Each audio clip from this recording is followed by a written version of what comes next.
நாம்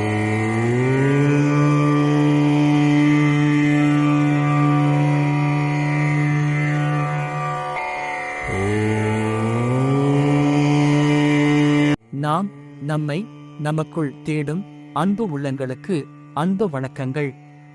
ஒரு மனிதன் தன் சொந்த பந்தங்களைக் கொண்டு தன்னுடைய வாழ்க்கையை அளவற்ற மகிழ்ச்சியுடனும் சங்கடங்களற்றதாகவும் எப்படி அமைத்துக் கொள்வதென்று யோசித்து அதற்கேற்ப நடந்து கொள்கிறான். இருப்பினும் அவனுடைய சுற்றமும் உறவுகளும் அவனுக்கு ஆனந்தத்தை தந்துள்ளதா சற்றே யோசித்து பாருங்கள்.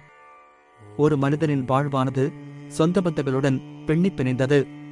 உற்றார் உறவினரோடு தவிர்க்க முடியாத தொடர்புடையது.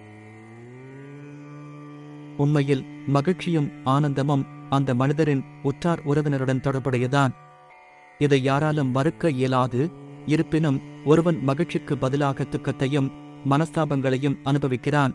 எதனால் உறவுகளுக்கிடையில் குழப்பமும் சண்டை சச்சரவுகளும் ஏற்படுகிறது என்பதை பற்றி யோசித்தீர்களா?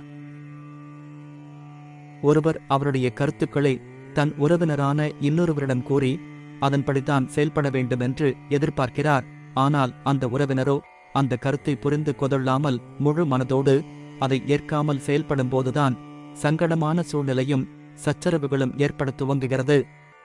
அந்த நிலை மேலும் அதிகரிக்க சண்டையாக மாறுகிறது. ஒருவர் மற்றொருவரின் கருத்துக்களை ஏற்றுக்கொள்வதால் அங்கு மகிழ்ச்சியான சூழ்நிலை உருவாகிறது. அலைபாயும் தனது எண்ணங்களை அடக்கி தன்னுடைய உறவினர்கள் தனது எண்ணம் போல் செயல்பட வேண்டுமென்ற எண்ணத்தை விடுத்து அடுத்தவர்களின் நலனுக்காக தன்னை மாற்றிக்கொள்ளும் போது அவர் மதிக்கப்படுவதோடு உறவினர்கள் மத்தியில் ஆனந்தம் பெருகும்.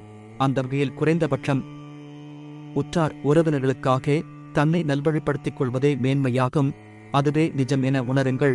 வாழ்வை மகிழ்வுடன் கொண்டாடுங்கள். நன்றி.